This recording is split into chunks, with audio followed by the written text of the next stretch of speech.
told your friend you're not okay? And tell me what's wrong and why you never said you felt that way. Gudeg adalah salah satu hidangan khas Yogyakarta yang terkenal dengan rasa manis dan gurihnya. Gudeg terbuat dari nangka muda yang dimasak dengan santan, gula merah, dan bumbu-bumbu seperti lengkuas, daun salam, daun jeruk, dan ketumbar. Gudeg biasanya disajikan dengan nasi putih, ayam goreng atau opor, telur pindang, tahu dan tempe bacem, sambal goreng krecek, dan sambal. Namun tahukah Anda bahwa gudeg memiliki sejarah yang panjang dan menarik? Menurut salah satu versi cerita rakyat, gudeg berasal dari zaman Mataram Islam pada abad ke-16. Saat itu, ada seorang prajurit bernama Ki Ageng Mangir yang jatuh cinta dengan putri Sultan Agung, Ratu Pembayun. Namun cinta mereka ditentang oleh Sultan Agung karena Ki Ageng Mangir berasal dari keluarga pemberontak.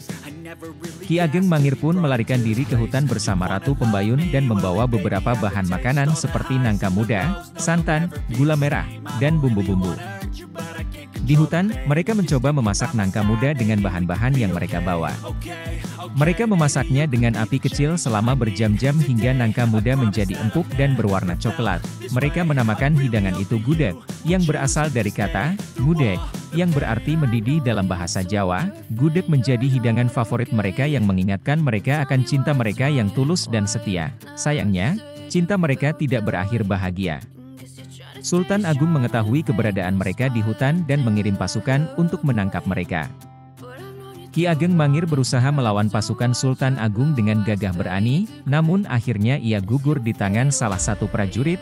Ratu Pembayun yang menyaksikan kematian kekasihnya pun bunuh diri dengan menusukkan keris ke dadanya. Sebelum meninggal, ia meminta agar ia dikuburkan bersama Ki Ageng Mangir dan gudeg yang menjadi saksi cinta mereka.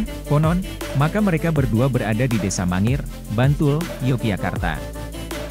Di dekat makam tersebut, terdapat sebuah pohon nangka yang konon merupakan pohon nangka pertama yang ditanam oleh Ki Ageng Mangir dan Ratu Pembayun. Pohon nangka itu masih berbuah hingga sekarang dan buahnya digunakan untuk membuat gudeg oleh penduduk setempat. Selain kisah cinta Ki Ageng Mangir dan Ratu Pembayun, ada juga kisah lain yang berkaitan dengan gudeg. Menurut versi lain, gudeg diciptakan oleh seorang ibu rumah tangga bernama Mbah Sastro di Yogyakarta pada abad ke-19. Mbah Sastro adalah seorang penggemar nangka muda dan ia sering memasaknya dengan berbagai cara. Suatu hari, ia mencoba memasak nangka muda dengan santan, gula merah, dan bumbu-bumbu yang ia miliki. Ia memasaknya dengan api kecil selama berjam-jam hingga nangka muda menjadi empuk dan berwarna coklat. Ia pun menyantapnya bersama keluarganya dan mereka semua menyukainya. Mbah Sastro kemudian menjual gudeg yang ia buat di pasar tradisional. Gudeg buatannya laris manis dan banyak orang yang membelinya. Mbah Sastro pun menjadi terkenal sebagai penjual gudeg pertama di Yogyakarta. Ia juga mengajarkan resep gudegnya kepada anak-anak dan cucu-cucunya. Salah satu cucunya adalah Mbah Lindu, yang juga dikenal sebagai penjual gudeg legendaris di Yogyakarta. Mbah Lindu mewarisi resep gudeg dari Mbah Sastro dan membuka warung gudeg di Jalan Sosrowijayan pada tahun 1952. Warung gudeg Mbah Lindu masih berdiri hingga sekarang dan menjadi salah satu warung gudeg tertua dan terpopuler di Yogyakarta. Dari warung gudeg Mbah Lindu, resep gudeg menyebar ke berbagai tempat dan menghasilkan berbagai variasi.